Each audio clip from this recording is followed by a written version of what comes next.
Hi, I'm Dr. Lisa Welch, the Atlanta Good Doctor. Welcome to Straight Medical Talk, No Chaser. What I want to talk about today is something that's a very hard conversation to have, that's very emotional for a lot of people. It's weight loss. A lot of people want to lose the weight as quickly as possible, but sometimes that's just not going to occur. I always tell them that you have to change your mindset before you'll be able to make sure you can do a total body reconfiguration of your life in terms of how you're going to lose this weight. I don't believe in diets. I believe that you have to do a lifestyle change. A diet is something that you do for a period of time to lose weight, but you have to learn from that diet to make those necessary changes so that it will last you a lifetime and they become habits so you don't end up where you were before. Because a lot of people go on diets and they'll gain the weight back because they didn't learn anything. They're still fat in the mind.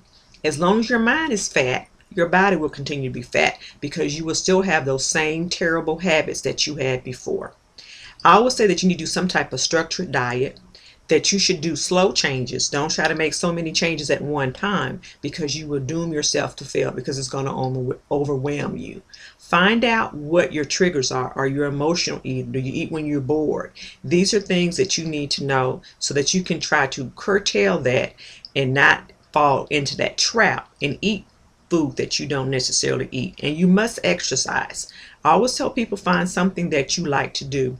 Even though you may not start off doing it 30 or an hour per week, 4 or 5 times a week, but at least start off 5 minutes. That's more than what you were doing before, and gradually build that up till you get to the desired number that you and your doctor have discussed.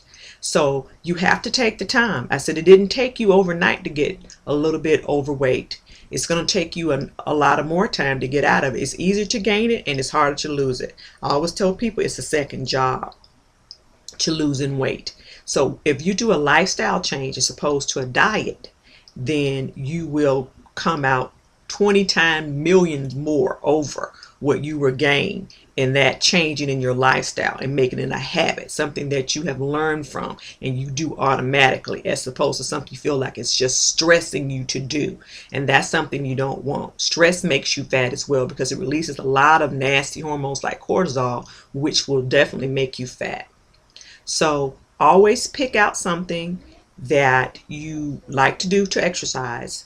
Focus on some small things that you need to change in your diet first, then build bigger. If you can do something, whole hog, like some people can do, like people do smoking and they can do it cold turkey. Some people can do diet that way. But if you've had bad habits for such a long time, it's going to be very, very hard to change those habits. And I explain to people, I don't care what type of surgery you get, gastric bypass, the band, gastric band, it doesn't really matter. If you're still, as I said, fat in your head, you still will stay fat in your body. This is Dr. Lisa Welch, the Atlanta Good Doctor. This has been Straight Medical Talk, No Chaser.